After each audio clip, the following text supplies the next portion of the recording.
I have a very special project.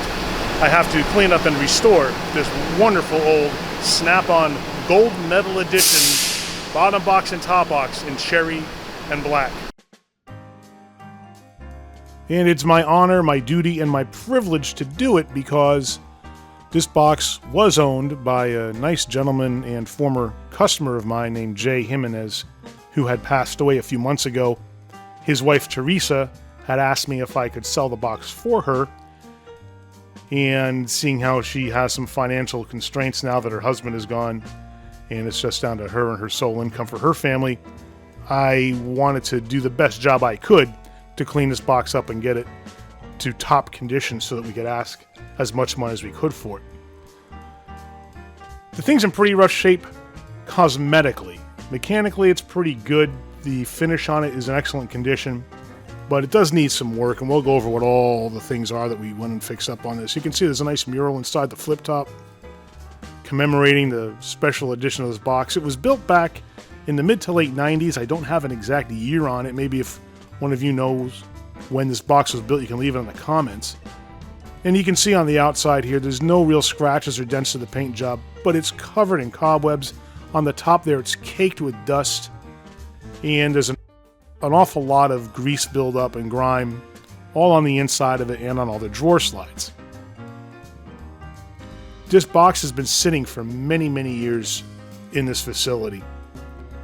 And when Jay died, it just continued to sit until his wife contacted me. So it's been neglected.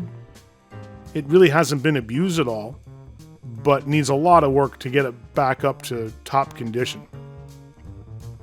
Keep watching this video until the end, because what I decided to do was to hold a fundraiser for Teresa and her family. So you will have an opportunity to win this box by entering a drawing, and I'll put all the details in at the end of the video. So please watch the whole thing. Kindly contribute to the fundraiser, and you will be entered into a drawing to win this box. I estimate that the retail value will be about $8,000 on it. So for your contribution and entry fee, you'd have better odds of winning this than just about anything else you'd ever have a chance to win in your life. But taking a look on the inside, we found a huge buildup of dust and dirt and cobwebs and such. So what we decided to do was clean out all the drawers, because there wasn't really any sellable tools in there. It was all just junk and personal items that were saved in there.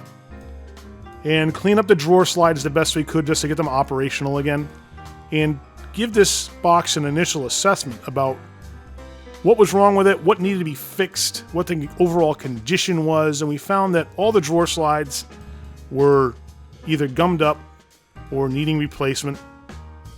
A lot of the sliding drawer latches, what Snap-on calls their lock and roll latches, those sliding plastic pieces under the drawer pulls that you slide to release the drawer.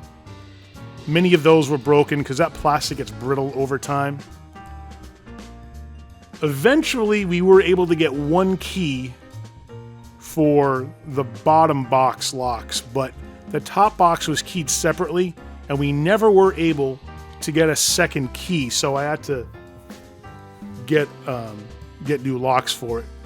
Here I'm trying to figure out why one of the drawer slides is jammed, so I was just trying to finesse it with a pry bar to see if I could free it up. But I wound up not being able to free it up while we were there in the shop, and you'll see some shots later on of how we were able to finally get that freed up. But here we're just clearing out all the drawers, getting all the loose stuff out of it, and we wound up tossing just about everything that was in the box because, again, none of it was really sellable tools. All just personal effects and stuff like you see here, just old wooden handles for tools and pieces of square stock and round stock that he probably used for punches. Here in this drawer, there's nothing but old manuals for buses that haven't been in service in 20 years. And just odds and ends and things that you can see just have no real resale value. So we just tossed all of it. And I don't know, it was many hundreds of pounds worth. And as we removed all the stuff from the drawers, then we did our best just to do an initial cleanup on the drawers. And there you can see probably half the drawers have been removed as we take an assessment of the condition of the slides. Once we remove some of the drawer liners, we can see that stuff has been spilled and left in the bottoms of the drawers. That all has to be cleaned up, and we took a shop vac in with us and started just vacuuming up all the cobwebs and the dirt and stuff that collected in the drawers. We had a bucket of soapy water that we used to get all the grease out of the interior of the box below the drawers.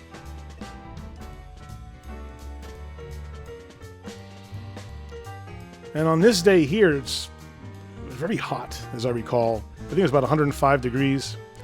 And in the shop, there was a lot of air moving around because everyone had fans set up. And when you have that kind of heat and that kind of air moving, it dehydrates you pretty quick. And my sister Leslie there and I sweated it out pretty good. And we had some help from some of my buddies who are also my customers who were working that day. One of them was Sammy Salinas, and the other was Benold. And they were kind enough to give us a hand when we needed with a few things. They gave us some extra muscle where it was required. Because what Leslie and I decided to do was give the box an initial going over, load it on the truck, and get it out of there so that we could continue to work on it as a weekend project. Here, Leslie's trying to find out why this drawer is stuck. And we did not solve this problem that day. We wound up just putting it off till later, and I'll show you how we got through that later on in the video. So she has the unenviable task of going in upside down and reaching in backwards there and trying to figure out why that drawer was stuck, but to no avail. And as she's doing that, I continue to wipe it down and get all the heavy dust and grease off of it. Thank God for Brake Clean and WD-40. It did a very good job of bringing those slides back to life. Sprayed it first with Brake Clean to dissolve all the grease and buildup that was in there, and then gave it a blast of WD-40. As you know, WD-40 is both a solvent and a lubricant. The solvent will cut through any grease and oil, and when that evaporates, what's left behind is a lubricant that coats the parts that you sprayed. So here we're just evaluating the drawer slides, and Leslie wound up breaking a pair of slides, and I wound up breaking a pair of slides, so we lost 2 pairs of drawer slides, and all the others fixed up great. So we had to get a couple of drawer slides. We had to get new locks because we didn't have keys for it. But later on, a friend of Teresa's gave me one key that operated the locks in the bottom box. The top box keys we never did find, so I had to rekey the whole box and get 5 new lock and key sets. And here I'm backing the truck up because we're going to get ready to load the box on the truck and drive it out of there and do the rest of the work while the box was on the truck, which had its own challenges, but it was better to do it this way than to leave it in the shop. So there I am getting the box positioned in the toolbox bay. I had to remove 2 shelves to make room for the height of the box because that top box takes up a lot of room. And you can see back there, Neil Benold was kind enough to lend his muscle to push the thing on the truck and get it up over the threshold there. The guy's an animal. I love him. He's a great guy. And after all that, I was wiped. I was not really drinking and eating as much as I should, so I'm having a bag of trail mix there with some nuts in it, trying to get some protein in me to see if I can get back on my feet. So I was kind of wiped out there and just kind of spent for a while. Had to do a little recovery. But once that was done, then my sister Leslie and I strapped the box down and got ready to roll out of there. And the way the straps work on a tool truck is you have these moving straps that clip into what's called E-track, which is this receiver track that runs along the walls, and it's bolted down to the walls of the truck.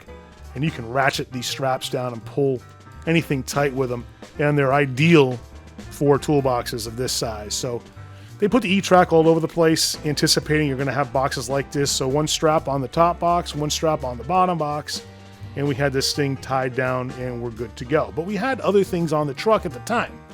We had those 2 green work tables you see back there. Those needed to be strapped down somewhere because where they were living was where the box is now.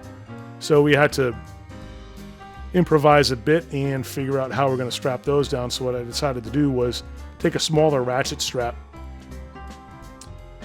bring that around the front of the box, and then wheel those work tables against the box and ratchet them by pressing them to the front of the box.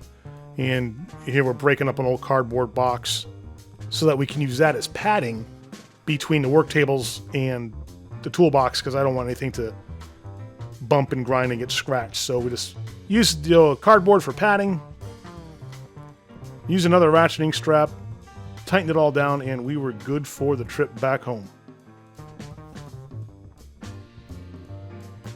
We decided to move the operation into the truck, get this out of the facility where it was, and it gives us a little more time to work on it. Plus, we can leave the AC in the truck going and do it in some degree of comfort given the outrageous heat that we're experiencing here in Central Texas.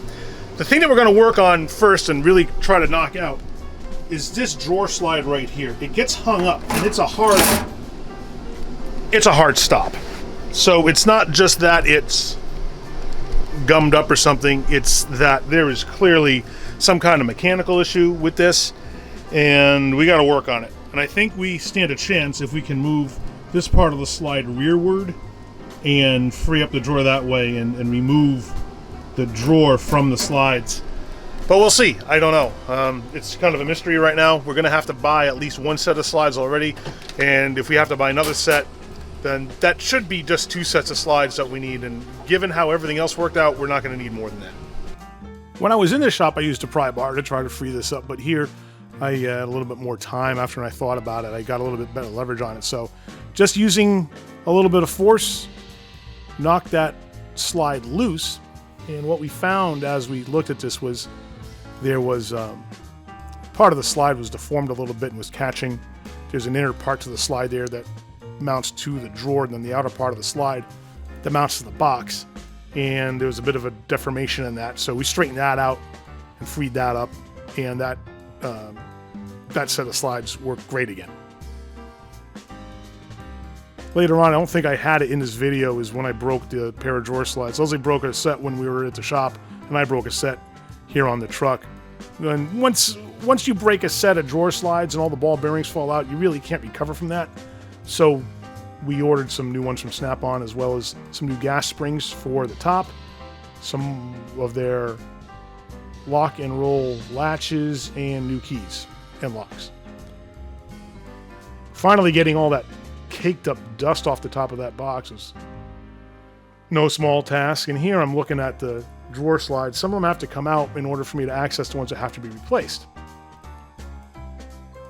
So I'm futzing around with them here to see what's getting hung up, and this set of slides had the same problem that other set had.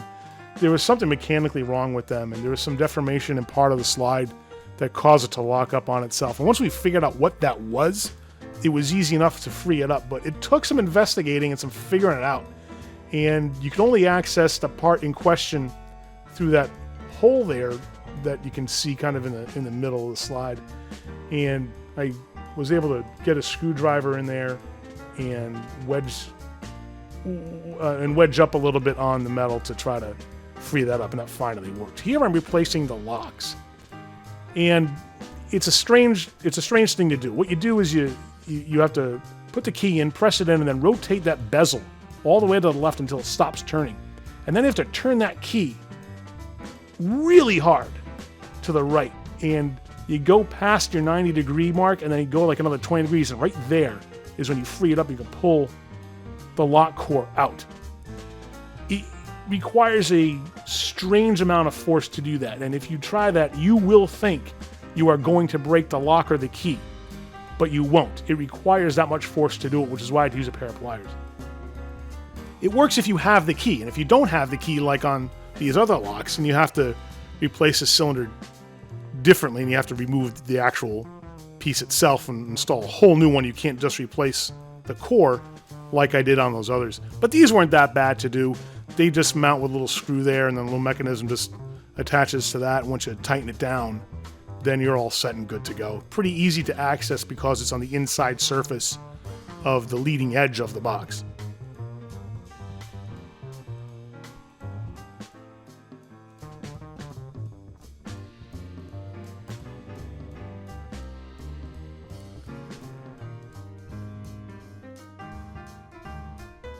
And then all the locks were replaced. Here I'm replacing a rock and roll latch, and it's hard to see here, but there's a plastic tab on the latch that fits in a notch on the inside of the drawer slide, or drawer pull rather, and you just have to use something like a pocket screwdriver to lift that up, get it over the edge of the notch, and then in it stays. And then it has a little spring action to it when you slide it, and then when you press the drawer close, you can see the latch just falls into place there, keeps it closed, and you slide the latch out of the way and open the drawer. Now we're looking at broken drawer slides, and this one you can tell the ball bearings fell out because there's too much play in the drawer. So that's how we knew that one was broken, and the easy way to get the slide out is to wedge a pocket screwdriver up there and smack the drawer slide with a hammer, and it comes right out. Snap-on does have a tool that you can use for this instead of a pocket screwdriver, but it costs like $10, and the screwdriver works just fine. Once you have the drawer out, I just use a pry bar to push the tabs of the inner portion of the slide in, knock them off the side of the drawer, and the new ones just press right into place. You tap them in to where they have to go, and it's pretty easy.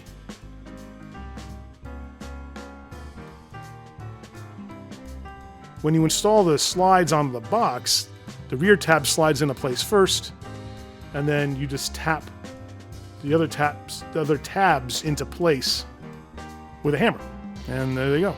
It is very simple to replace drawer slides on these boxes. And here's another shot of it from the other side. Slide the rear tab in, position the other tabs, and just tap it down into place. Done. And then mount your drawer, and you are back in business.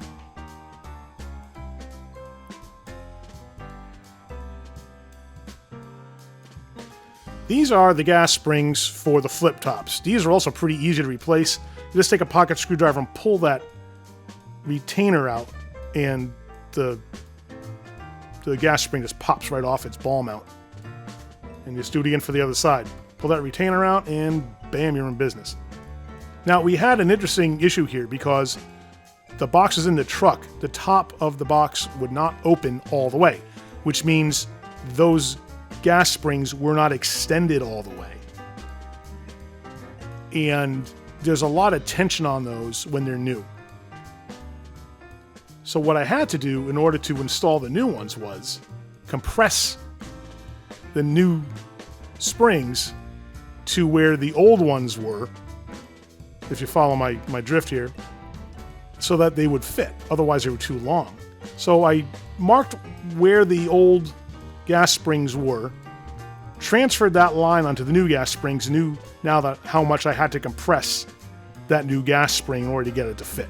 So I just marked it with a Sharpie, and then I figured I would take a ratcheting tie down, loop it around the gas spring, and then use the mechanical advantage of the ratcheting mechanism to compress the gas spring enough where it would fit. I don't want to pat myself on the back, but I thought that was a pretty ingenious idea.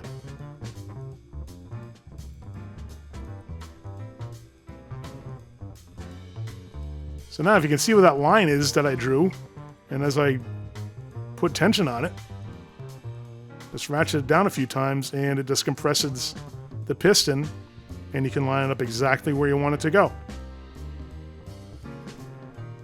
Right there. Now, the concern I had was what happens if the ratcheting tie down slips off the end of the piston. That's things under tension. So I took some elastic bands and just wrapped them around the end of the tie down to prevent it from slipping off the end. I don't know if that actually did the trick or not, but it gave me a sense of security that I needed. and no one got hurt, so it worked out all right in the end. To get these back on the box, you just line up the hole with the ball end and just tap them in place.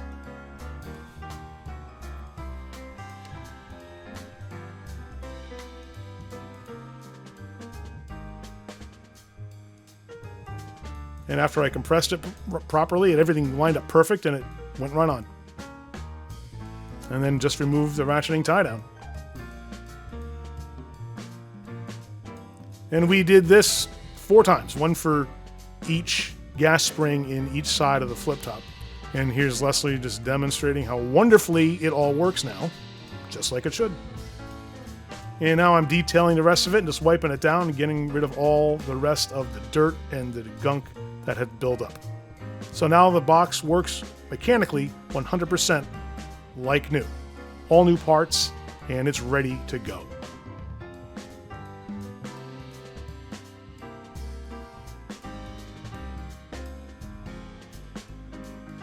A few people I must thank is Sammy Salinas and Benold of Capital Metro. They helped us out on their free time after the shift was over to give us a little extra muscle where we needed it and some much needed moral support. My sister Leslie, of course, she was there with me every step of the way, sweating it out in the trenches, working over all the details in this box, taking it all apart, putting it all back together again, and she has endless energy to work on things like this, and I'm very grateful for all her support.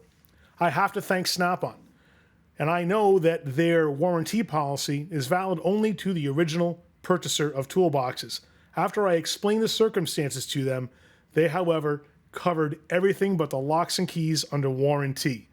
So they covered the gas springs for the flip tops, the drawer slides, and the lock and roll latches for the drawers. I paid for 5 locks and keys, and they sent me everything in short order. So I'm very grateful to you, Snap-On. You saved me a bunch of money, and I appreciate the goodwill and the help. Now, to enter the drawing for the toolbox, we're holding a fundraiser for Teresa Jimenez. With your contribution of $200, you will be given a ticket that is entered into the drawing to win the box. The drawing will be held Friday, December 9th, 2022 at 9:30 p.m. Central Time. Cutoff date for ticket sales is Thursday, December 8th, 2022. So you can pay for your ticket and make a contribution one of a number of ways. You can do it on PayPal, and our account is sales@coyletools.com. You can call me and we can do a credit card over the phone. My number is 512-541-0998. You can also text me at that same number. Or you can send me an email and we can work it out in another way if that's suitable to you. My email address is lindsay@coyletools.com. So kindly get involved, help the cause. Let's give Teresa and her family a nice check just before Christmas, and you may very well win a beautiful reconditioned Snap-On Gold Medal Limited Edition toolbox. Now, as far as my contribution is concerned, I have donated my costs for fixing this box. I spent about $200 on locks and keys.